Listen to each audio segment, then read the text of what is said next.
That said, this next gentleman is a new friend of mine. I met him 2 months ago, and is a wonderful human being, a great presence, has a lot to say about life, which is worth listening to. Gives me a great pleasure. Jonathan Hunt.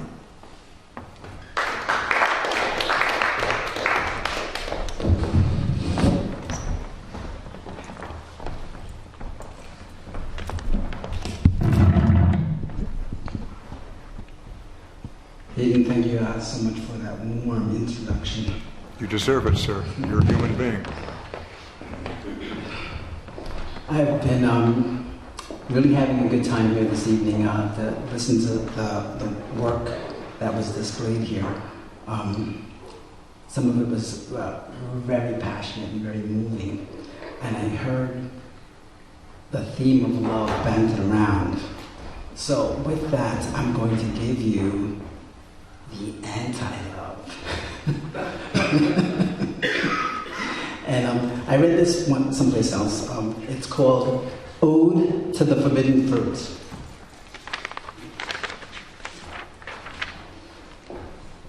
She is so weak but yet so strong. Her lovely voice is like that of a song. But don't be fooled by the words you hear. That's the voice that'll make you know fear. It's cold, it's callous, it's frigid as night. Hers is the voice that hurts for spite. She can love you, she can comfort you, she can show you joy. But don't be fooled, you are her toy. She'll manipulate you like a puppet at will, and when she's ready she'll stalk and kill. Death is her name, love is her game. Raping mankind is her claim to fame. You know who she is, you see her every day. All who understands this creature quickly walks away. I know her too, I know her well. She tried to fix it so I can never tell. I can't be fooled, I know my destiny. I can't be fooled, listen to my testimony. She and I are one of a kind, and in this game she's far behind. I laugh at death, I joke with love. I'm favored with blessings from the one above. I will never stop, I will work even faster. Because the servant is the new master, I have given up all that is fun. Mankind knows the job must be done. The forbidden fruit makes a pretty scene. Sample it once, you'll see what I mean.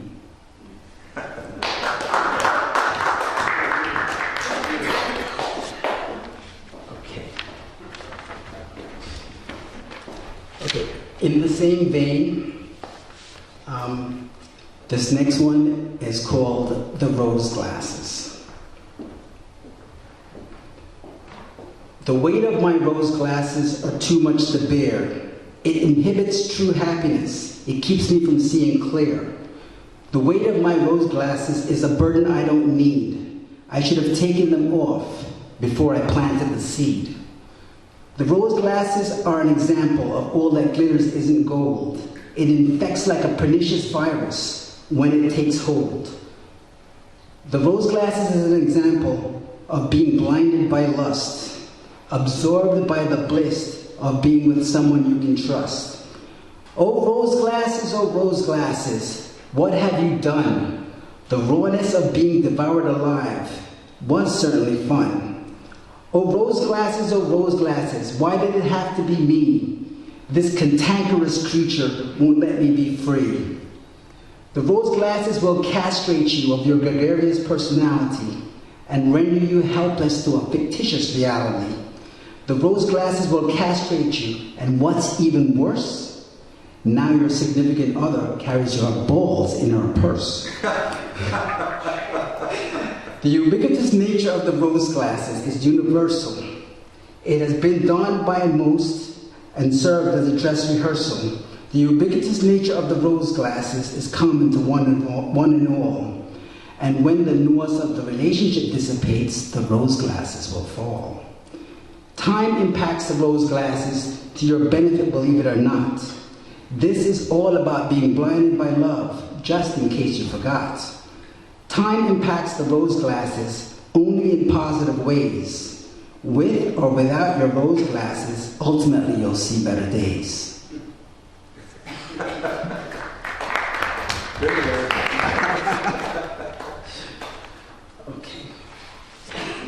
This next one's a little bit more serious, and it's called opioid addiction. We make the wrong choice to get to the right place. The consumption of opioids should not end in disgrace. The medical intent was the management of pain with a dopamine overload to the receptors of the brain. The Eurasian poppy from antiquity has been around thousands of years, known for its pretty red flower and the edible seeds it bears. The brownish narcotic that's derived from the dried poppy juice induces rest and quiets uneasiness through its use.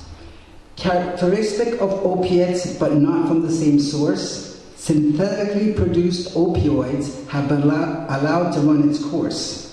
So perversive is its use that millions of prescriptions are written each year, and substance abuse and overdose have become a common fare. Sublingually ingested or snorted, intravenously or anally induced, there are many ways of absorbing this drug as euphoria is produced. The method you choose correlates to the speed in which you get high. You will constantly chase that great feeling until your brains fry. As an addict gambles their life on drugs, playing Russian roulette, like repeatedly touching a hot stove just because they forget. Having your life controlled by something the size of a pea is a love-hate relationship one can never break free. The love affair of being addicted to painkillers is not easy to overcome. It causes people to sacrifice everything just to feel numb. Don't be alarmed or disheartened. They are living their life their way. In the mind of an addict, experiencing withdrawal is a harder price to pay. And that was it. We all know many. And my last piece is the culture of propaganda. All is not what it appears to be. The motives are quite disingenuous, you see. We talk of transparency and making change. There's no such animal on the range. It really doesn't matter who is the president today. The neoconservative foreign policy is always in play. The methodology has been structured to meet our agenda, squeezing enemy combatants into surrender. The players may change, but the results are the same. Consuming the world's resources is the name of the game. Pushing the petrodollar on unsuspecting nations, echoing these sentiments as perfect iterations. Dissolving components of the G7 alliance, weakening the Union exit shows defiance. Setting the stage for a new world order, the rallying cry will be a wall in our border. Resource-rich nations presented as poverty-stricken, so that we provide aid and the plot thickens.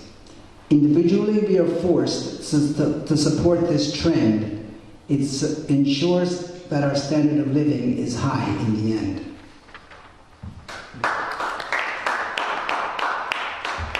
Thank you.